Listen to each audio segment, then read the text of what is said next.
Good morning, friends. Today is June 29th, 2024, and welcome to ZestStockMirror daily podcast. We'll go through certain stocks and how the market is performing recently. So quickly going back to the market, we have, let's say, Friday was a day when market actually came down. So we just quickly we'll go to there. So it's been trending up a very strong bullish trend, especially start of the year because of AI wave. If you see from the last November, it's been constantly been going up, and then it's starting to go sideways here for last about roughly about 2 weeks. It also marks end of the first half of the year, and the second half is going to be a election impacted time. So already we had our first primary debate between current President Joe Biden and Donald J. Trump, last president. It was again, I think politics will take the first seat in the second quarter. Also, from the from the inflation standpoint, stands near 3.3%, and it's been slowly decreasing. So the target is 2%, and coming closer to target is going to be a test. So about 1.3% down further, where the Fed's inflation gauge and the rate cut both will be quite important. And I think both of them are coming towards a point where the election is coming closer. The once election happens and the rate cuts all probably will be getting almost at the same time. So that is one thing that we can expect.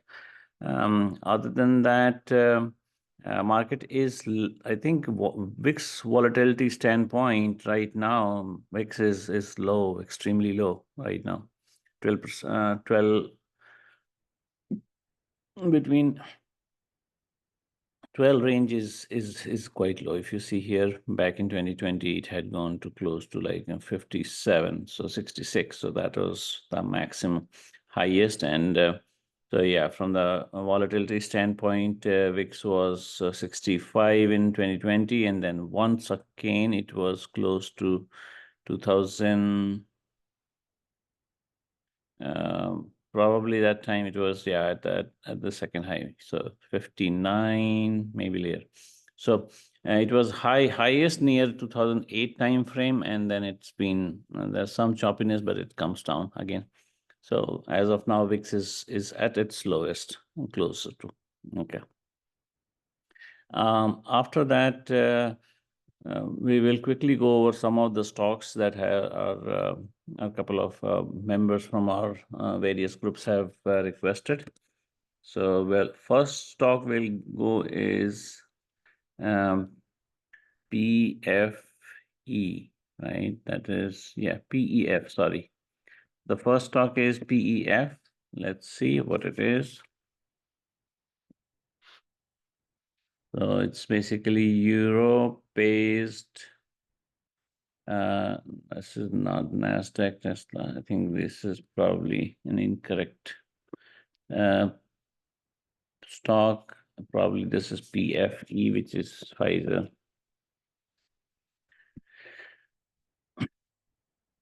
In this case, if we look for 6 months trend being sideways, the lowest point is close to $25, going up to 28, 27. So it's hovering in the sideways. Our year trend is purely sideways and a little bit upside. Okay. Okay, we are talking from the all-time high close to $58, being consistently in a drag down mode. 20. So this is 25 is the low. Pre-COVID, or at the time of COVID, this was 27. So it's at a pre-COVID point, pivot point. From the maximum standpoint, again, 2013 was its lowest. This probably one of the sharpest down from its top. So I suggest that this is a time to look for some addition on Pfizer. On a yearly basis, let's say if we look into this, does it provide, Pfizer, does it provide any dividend? Yes, it has a dividend yield of 6%, so 1.5% is good. From the yield standpoint, it has good yield. So I think somebody is giving 6%, I would take it. Yeah. Is Now let's go from their quarterlies. Their Qs are, they had negative on income, so that is what was causing it to go down. And then even if you see annual, 2020 had a 2021 as good positive return, 2022 was good positive, but 2023 is down.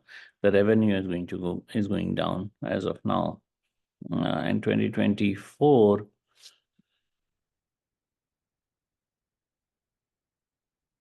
the revenue has started to pick up again. So that explains that the company is turning around from its sales process, not just a COVID-based company, but yeah, other products are also starting to bring profitability. Balance sheet is it's a stable company, I can tell you that. Yeah, there's a good amount of balance sheet, good amount of asset to liabilities. So, but the liabilities are increasing, assets still are also increasing. So the net between asset to liabilities is, I see, probably the same. In fact, getting better. About close to net value of about $50 billion that they, not about $70 billion total that they have net in effect here. And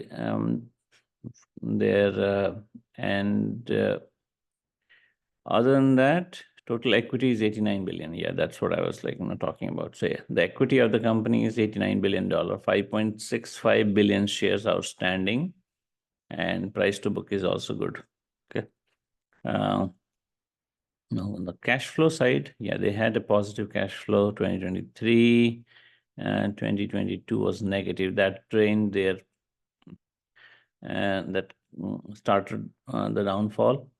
Now here, if you see, the quarterly cash flow is again negative. March was negative, so something might be going on from the news standpoint. If I look into this, it talks about Pfizer pumps 15 million American Cancer Society screening focused.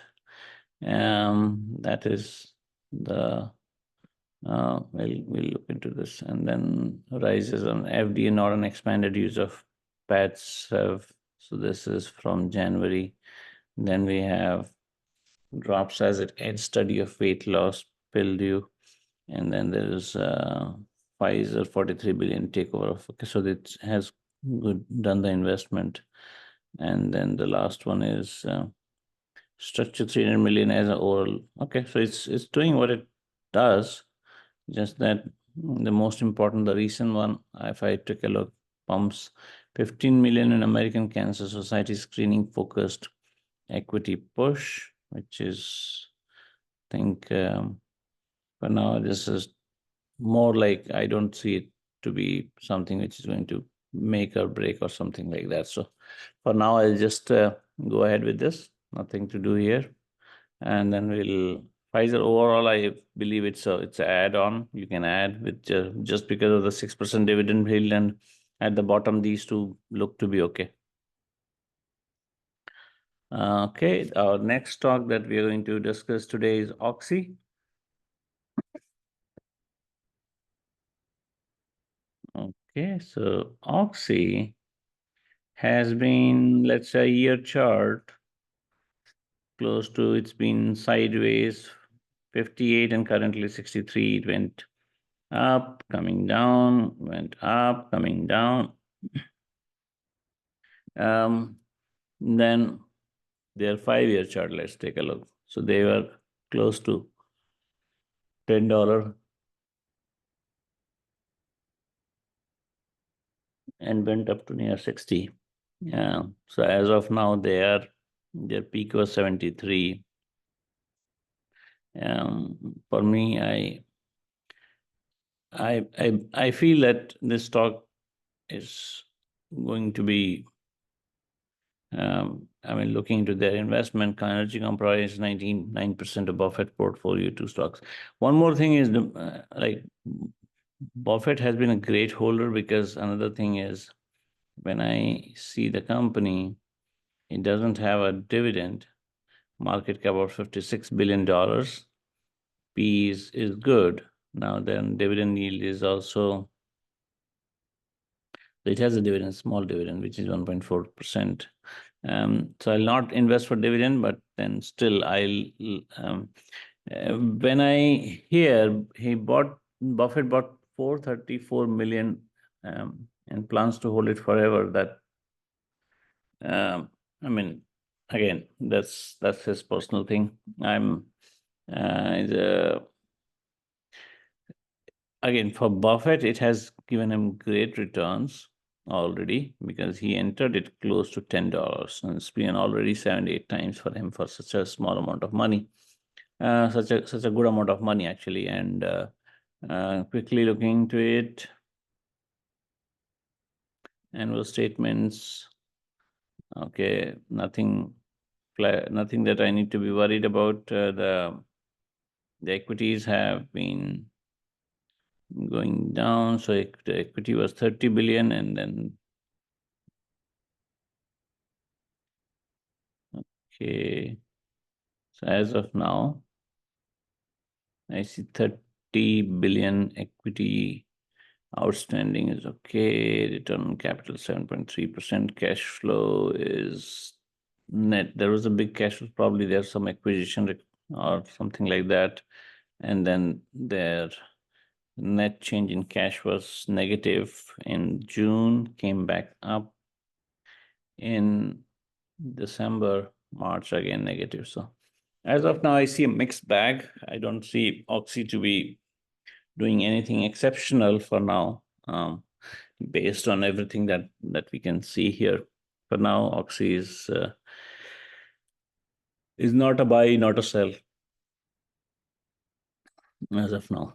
Okay, all right. Let's go to the next one, which is MO.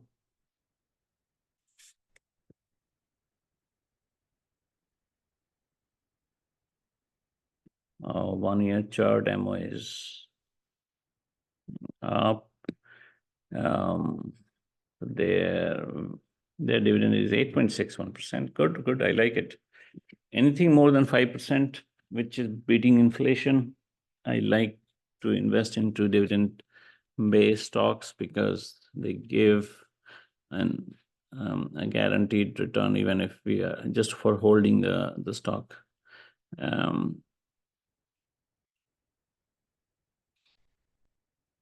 So Atria does many things, a marketer of tobacco, cigarette, and medical products in treatment of illness caused by tobacco. Worldwide, and headquarters is Henrico County in Virginia, and just outside of Richmond. Is a parent company of Philip Morris. Okay.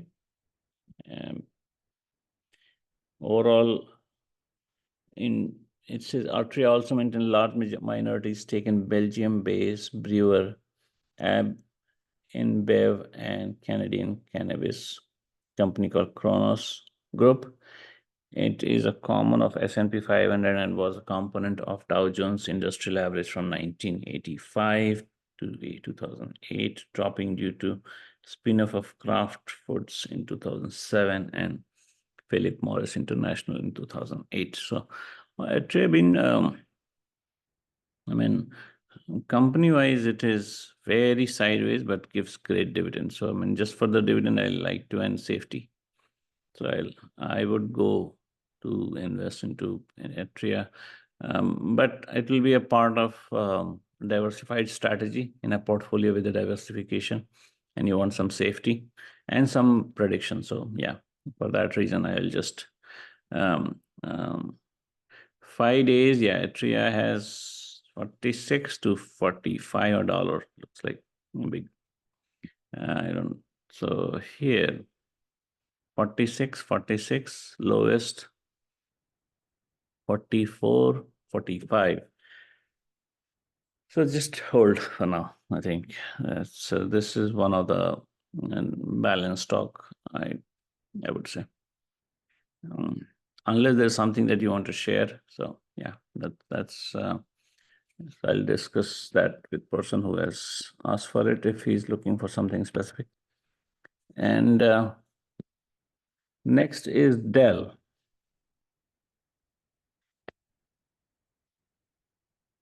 So DELL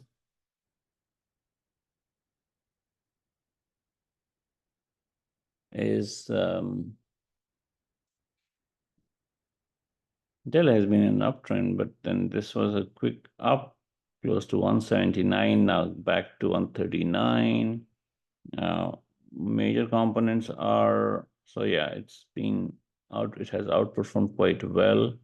It doesn't, okay, it has 1.29% dividend. P ratio is 28. So, okay, that's also less than 40 is fine. Dell right now is looking to underperform. I mean, that's my thought process, but it might change. But for now, income statement, there is a lot of revenue.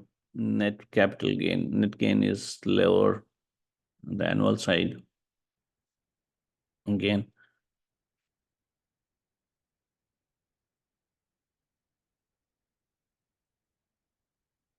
on the balance sheet, again, their return to equity is, their total equity is negative. So whatever they are doing, they have been on a deceleration, looks like, unless they want to do cash flow again, and the change in cash flow has been negative quarterly. All of this negative. I will be out of. I won't be investing in a lot of free cash flow right now is 124 million, which is not a lot. I think, and then if okay, negative for a quarter. For the annual, let's see, the free cash flow is again negative. 6.2 billion, $32 billion. So 6.32 billion is a net cash flow for 2023, and then it's minus 450 million. So 2024 has been doing good from its cash flow standpoint. So that explains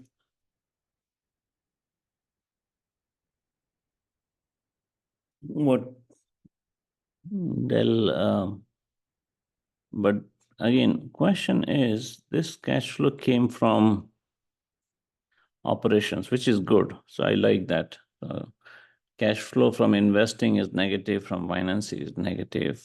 Cash in cash is about minus 1.39 billion. But change from, okay, so that is positive. We will look into this year. So we had 3 billion cash flow, and then 967 billion, 1.12 billion free cash flow, and May was 124 million. So it is getting a positive cash flow, just change in cashes. So cash is going down. This quarter, there was a good amount of cash spent, and prior quarter as well, 1.941, 967. So whatever they did, they had a cash flow of $3 billion, and now it's left to about 124 million. I will stay out of Dell for now and see what's going on. For now, they have already outperformed, been a good growth stock, but for now, I plan to be out of Dell for now. And the last one is SOFI.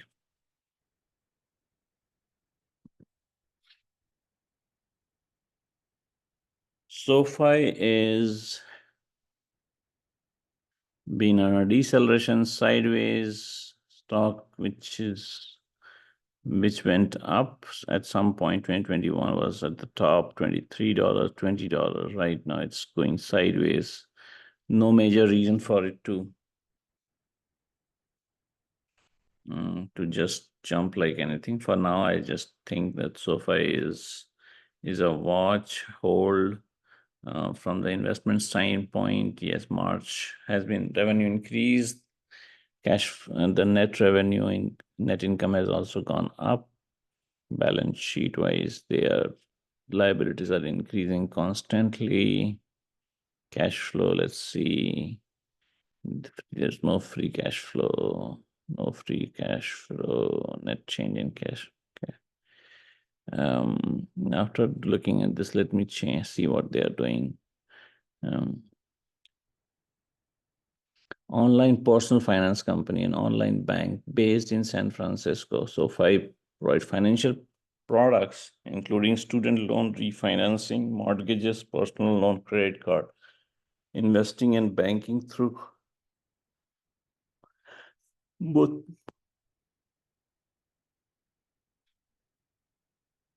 mobile app and investor. So about 4,400 employees, San Francisco based. I mean, right now, this is my goal is like, they are getting income, the revenue is coming, and now that revenue is coming from where, but trying to analyze if for 1 year the stock makes a spike, and these type of spikes could be news based. So I totally am okay with that. Then there is first quarterly profit. Wow. So there is first ever quarterly profit. So that's such a big news again. Okay. For now, I think SOFI is at risk, but at a high risk. But again, the first quarterly profit is a very reassuring thing that I feel that um, I would look to invest into SOFI slowly, and look for a jump on something like that. So I feel it's not a quick return, but yeah, the trend looks like it's getting there. And it's still a company which is evolving. And the maximum they have is 2021 opening. So they had IPO open in 2020, late 2020 or so, at the time, right when market was just booming at that time, after COVID. All right, so this is from some of the members that we had who had requested. So we just went through this, and then we'll do another podcast later today for the review of the market overall, and for the next week.